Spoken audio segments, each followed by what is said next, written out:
হরে কৃষ্ণ, জগৎগুরু শিল প্রভুপাদ কি জয়। ঠিক আছে, তো আজকে আবার আসলাম একটা আমাদের সনাতনী ভিডিও নিয়ে। যেমন কিভাবে বাচ্চাদেরকে শিক্ষা দীক্ষা দিতে হয়। যেমন আমাদের ইস্কনে বৈদিক শাস্ত্র গ্রন্থ ভাগবত গীতা অধ্যয়ন কিভাবে ওই বাচ্চাদেরকে লেখাপড়া কিভাবে শেখানো হচ্ছে, বাচ্চাদেরকে কিভাবে সংস্কার দিতে হচ্ছে। যেমন আমরা সনাতন ধর্মের জন্ম নিয়ে যদি আমাদের বাচ্চাদেরকে যদি ভালোভাবে যদি শিক্ষা দীক্ষা না দিতে পারি, তাইলে আমাদের সমাজটা আগে বাড়তে পারবে না। এর জন্য আমরা সনাতন ধর্মের জন্ম নিয়ে আমরা আমাদের বাচ্চাকে যদি ভালো শিক্ষা দীক্ষা না দিতে পারি, তাইলে আমরা সনাতন কীভাবে হতে পারবো, বুঝতে পারছেন? যেমন আমরা স্কুলে বাচ্চাদেরকে পাঠিয়েছি লেখাপড়ার জন্য, কিন্তু ওইখানে গিয়ে কি শিখবে? শাস্ত্র গ্রন্থ তো কিছু শিখতে পারবে না। এর জন্য আমাদের জীবনে অনেক কষ্ট, অনেক দুঃখ। এর জন্য আমাদের বাচ্চাদেরকে শাস্ত্র অধ্যয়ন,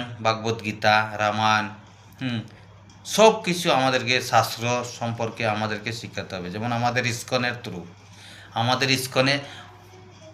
আমাদের ইস্কনে কি হচ্ছে, যেমন ওই বাচ্চাদেরকে ভাগবত গীতার শ্লোক, রামের, বলরামের, কৃষ্ণের কাহিনী দিয়ে কিভাবে মাতাজি আর প্রভুজিরা পড়াচ্ছে, এইগুলো আপনারা দেখবেন। আর আপনাদের বাচ্চাদেরকে সেইভাবে এইভাবে আপনাদের বাচ্চাদেরকে আগে বাড়াবেন, সনাতন রীতিরিবাজ শেখাতে হবে। এর জন্য এই বলছি, আপনারা ওই ভিডিওটা দেখবেন, দেখে আমি লাগাবো। কারণ আমার তো আর ধর্ম নিয়ে আমি প্রচার করি, কারণ আমার হচ্ছে কি ধর্ম ছাড়া তোর কিছু নেই। আমি শাস্ত্র অধ্যয়ন করি, এর জন্য আমি এই ভিডিওটা আমি বানালাম।